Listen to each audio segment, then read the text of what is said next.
જય શ્રી કૃષ્ણ।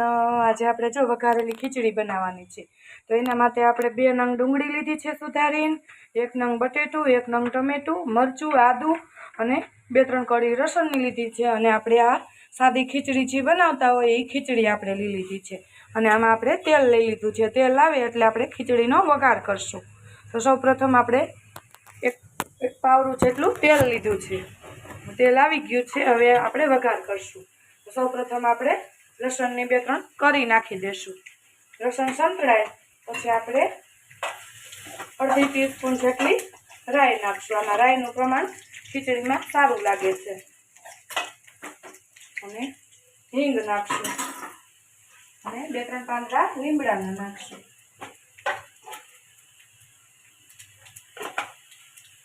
રાઈ તતડે એટલે આપણે સૌથી પહેલા બટેટું ચડતા વાર લાગે એટલે આપણે બટેટાને નાખી દઈશું। બટેટું સંતળાઈ જાય પછી આપણે ડુંગળી ને ટમેટું ને એ પણ બધું એડ કરી દઈશું। થોડીક વાર બટેટાને ચડવા દઈશું।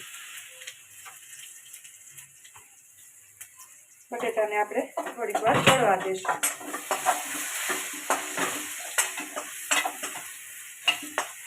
જો બટેટું ચડી જાય પછી આપણે ડુંગળીને એ પણ નાખી દઈશું। જો ગેસ આપણું બટેટા પણ ચડી ગયા છે। હવે આપણે ડુંગળીને એડ કરી દઈશું। ડુંગળી થોડીક સંતળાય પછી આપણે ટમેટા પણ એડ કરી દઈશું। જો ડુંગળી સંતળાય એટલે આપણે ટમેટા, આદુ અને આ મરચું છે એને એડ કરી દઈશું। બધું હલાવી લઈશું।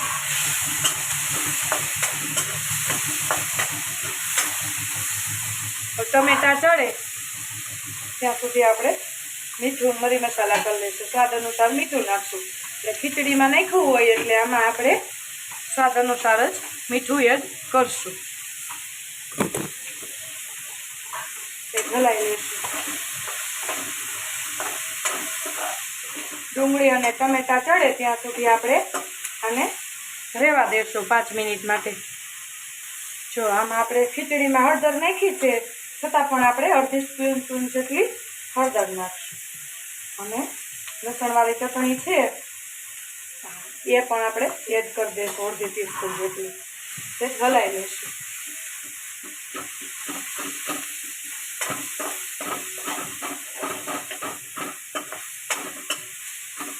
હવે જો આપણા રાંધેલા ભાત ખીચડી છે, ખીચડીને આપણે એડ કરી દઈશું બધી જ ખીચડીને।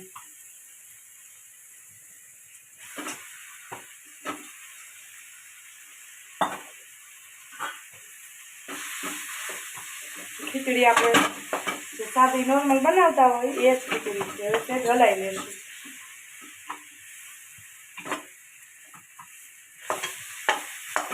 પછી આને આપણે ખીચડી ગરમ થઈ જાય પછી આપણે લીંબુને એડ કરી દઈશું અને હલાવીને સરસ મિક્સ કરી દઈએ પહેલાં આપણે। જો ગાઈસ આપણી ખીચડી સરસ મજાની મિક્સ થઈ ગઈ છે। અમારી ઘરે થોડીક કઠણ ખીચડી ખાય એટલે મિક્સ થતાં થોડીક વાર લાગે। જો હવે આની અંદર આપણે ધાણા ભાજી અને લીંબુ એડ કરી દઈશું। 1 અડધું ફાડું આપણે લીંબુ એડ કરશું। ટમેટું નાખ્યું છે એટલે આપણે 1 અડધું ફાડું લીંબુનું એડ કરશું।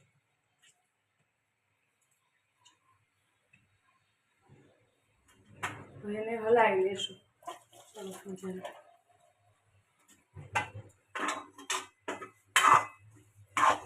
જો આપણી ખીચડી થઈ ગઈ છે સરસ મજાની રેડી। જો વઘારેલી ખીચડી સ્વાદમાં અને ટેસ્ટમાં એક જ બહુ જ મસ્તની લાગે છે। ક્યારેક તમે મેં બનાવી એ રીતથી તમે વઘારેલી ખીચડી બનાવજો। હવે આના અંદર આપણે ધાણા ભાજી નાખી અને સર્વ કરશું। તો તૈયાર છે આપણી વઘારેલી ખીચડી। બાય બાય, જય શ્રી કૃષ્ણ।